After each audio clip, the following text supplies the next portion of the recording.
Hi guys, ngayon maghuhugas tayo ng carrots galing sa aking garden. O diba?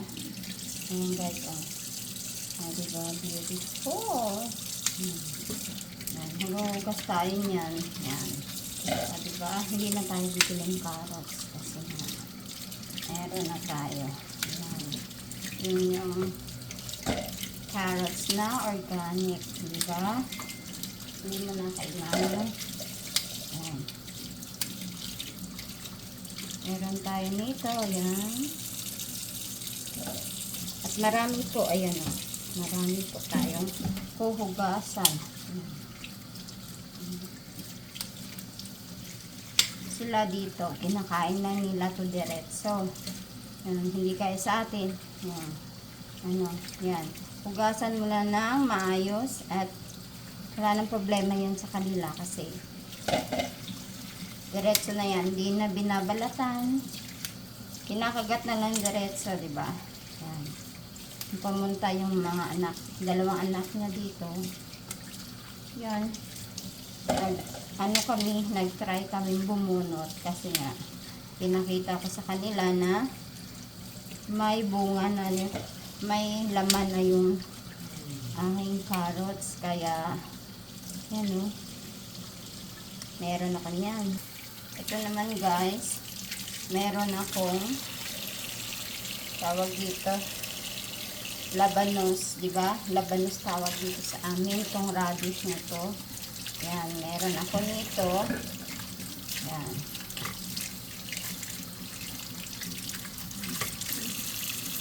Meron po niyan.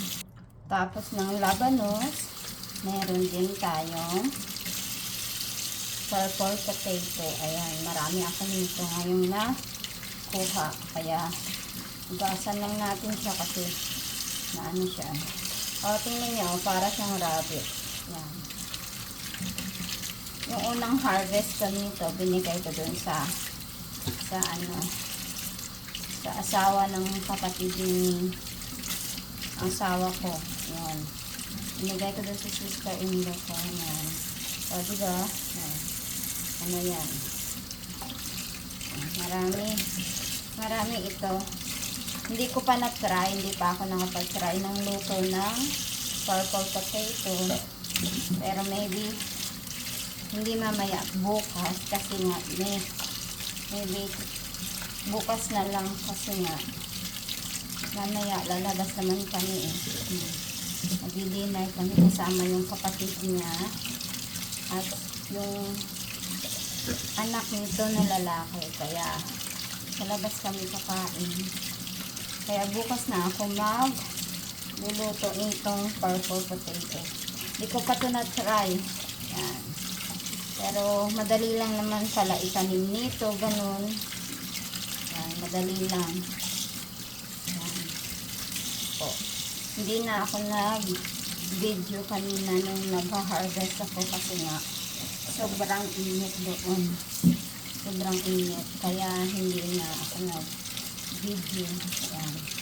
Ngayon, papakita ko sa inyo yung aking na-harvest ulit. Ayan, diba? Marami akong green. Marami akong okra. Yung okra. Yan, marami tayong okra ngayon. Meron pa pala dito maliit na. Marami tayong okra. Saka may green bean pa ako. May maliit nga lang akong strawberry, 2 peraso. Yan, maliit na. Pero yung unang bunga niya, ano pa, malalaki. Pero ilang peraso lang yun. Siyempre, unang tanim, expected mo talaga yung gano'n na maliliit. Ayan guys, marami po akong okra. Ayan. Ayan. Ginagawa ko dito, pag hindi ko ipinamimigay, nilalagay ko po sa freezer. Ayan. Para tuwing gagamit ka, kuha ka na lang dun sa freezer. Pero bago ko naman ilalagay dun sa freezer, hugasan ko muna yan kasi nga. Pero try natin kasi dadalhin natin to. Baka gusto to ni Glenda yung okra. So, bigay natin yung iba sa kanya mamaya. Lagay muna natin yan. Yan, marami akong okra, oh. Yan. Yan, marami akong okra. So, meron akong isang green pepper. At, meron pa akong ano, oh. May nakuha pa akong, pero kagabi lang ako nag-harvest doon. Nag-harvest na ako ng sitaw kagabi. Pero, may nakita na naman ako ngayon kasi hindi naman pwedeng paano mo siya, patagalin mo siya doon. Kasi nga, pag hindi na yung ganito, pangit na. Yan. Ganyan. Saka meron po akong, meron pa palang okra dito.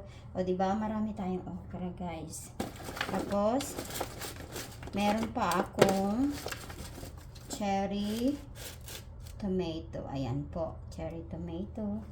Meron ako niyan. At, meron po tayo nito. Green beans. Yan, marami po tayo ngayon harvest. Actually, hindi ko pa naubos lahat. Marami pa doon. Pero, yun, sobrang init na sa labas kasi. Sobrang init na dito sa amin ngayon. Yan. Ito lang muna po. Pati ito po lahat yung aking na-harvest. Yan. Ayan, papakita ko lang. Yan, ito po. Yan. Diba, marami na po. Yan po ang aking na-harvest ngayon. At meron po tayo dito aadobuhin natin na sitaw para po sa ating lunch.